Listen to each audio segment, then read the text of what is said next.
Buenas tardes, compañeros y licenciada presente. Mi compañera Linda y yo les vamos a hablar acerca de nuestro artículo científico investigado. El nombre es Cálculo de la capacidad de carga ambiental humana, su importancia en el crecimiento demográfico.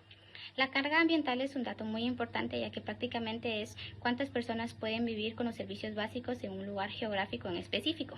Pero muchas veces esta regla está pasada por alto y es donde se viene la famosa discusión perteneciente a la catástrofe malthusiana.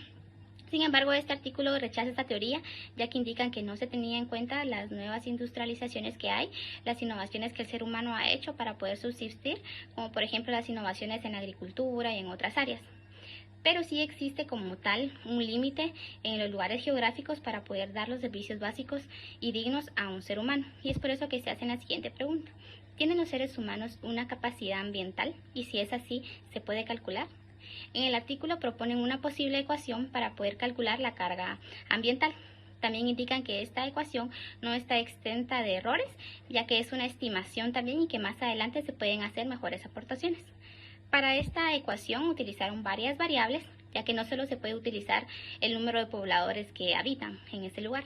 También se tiene que tomar en cuenta las clases sociales, ya que sabemos que existen clases altas, bajas y medias y no se puede quitar a los que tienen más y tampoco a los que tienen menos.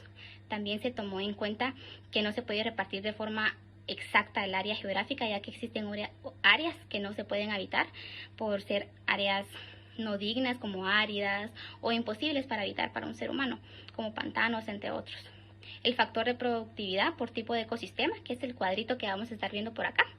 Y la huella ecológica, considerada como un indicador de impacto ambiental generado por la demanda humana de los recursos del planeta. Estas fueron las variables que se utilizaron para esta ecuación. También la pusieron en práctica en dos casos reales y para poder comprobar la verdad que sí funciona su ecuación. Y fue el caso del colapso maya de las tierras bajas en Copán, en Guatemala, en el periodo clásico, y el caso de la actual crisis política, económica y social en Venezuela. Mi compañera Linda la va a estar explicando más adelante. Y los aportes relevantes de este artículo es tener conocimiento de la carga ambiental sobre un lugar en específico. Es importante, ya que en base a ello se pueden tomar decisiones, poner políticas para poder dar lo necesario a una población y que puedan tener una vida digna como alimentos, lugares para agricultura, entre otros. Y la solución que brinda es que conforme vaya creciendo la población se vayan habitando en otros lugares que no son dignos, sino que más bien se fomente la información para una mejor alimentación, planificación familiar, educación sexual, educación financiera, crear políticas, entre otros. Bien, ahora sobre los resultados.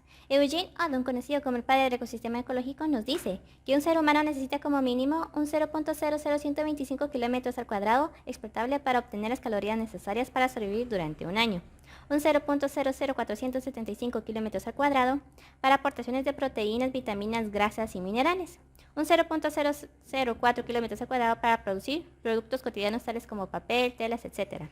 Un 0.002 kilómetros para infraestructura, dándonos así un total de 0.012 kilómetros mínimos para vivir de una manera digna. Ahora les presentaré tres ecuaciones, en donde la primera nos indica el grado de presión que ejercemos sobre el ambiente. El segundo es un índice de superficie productiva entendida como el déficit o superávit de una región determinada que posee en función de su población. Y la tercera, el objetivo de esta, es calcular la capacidad de carga humana y estimar la mayor población posible. Ahora estudiaremos el caso del colapso maya de las tierras bajas de Copán, Guatemala, y la crisis política, económica y social de Venezuela. Comenzando con el de Guatemala. Su población se basaba de 20.000 habitantes. Su alimentación era de maíz, frijol y practicaban caza y amplias zonas de vegetación. También estaba la zona de Tolché, en donde estas zonas eran protegidas, donde no se talaban ni se cultivaban, sino que estas servían como barreras ante la erosión y refugio de especies silvestres.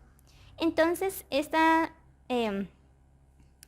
área tenía una zona árida del 0.34, entonces colocándolo en nuestra fórmula da como resultado 6.800 habitantes. Entonces, ¿cómo pudo sostener una población tan grande si la capacidad de carga ambiental era de 6.800 habitantes? La capacidad de carga ambiental calculada es un tercio de la población máxima que se estima tuvo Copán antes de su colapso, y eso explicaría en parte la desaparición de 2/3 de su población en poco más de un siglo. Ahora con Venezuela. Hasta 2015 Venezuela tenía una gran capacidad de consumo de recursos gracias a sus ingresos del petróleo, lo cual aumentaba su capacidad productiva aparente. Venezuela posee 910.000 kilómetros al cuadrado cubiertos de vegetación, la mitad de los cuales 470.000 kilómetros al cuadrado son aprovechables. De esta superficie, 30.000 kilómetros al cuadrado se dedican a la agricultura y 170.000 kilómetros al cuadrado se dedican a la ganadería. El país tiene 28.9 millones de habitantes, con una huella ecológica de 0.028 kilómetros, una erosión de 0.1 y cuya actividad agropecuaria se desarrolla principalmente en los pastizales tropicales.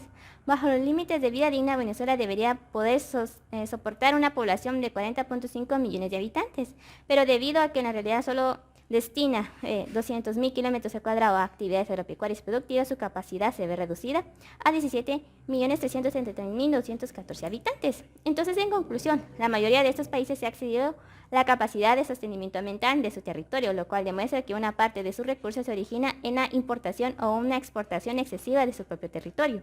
Y como recomendaciones, las naciones deben esforzarse para alcanzar un equilibrio entre su población y los recursos de que depende. Muchas gracias.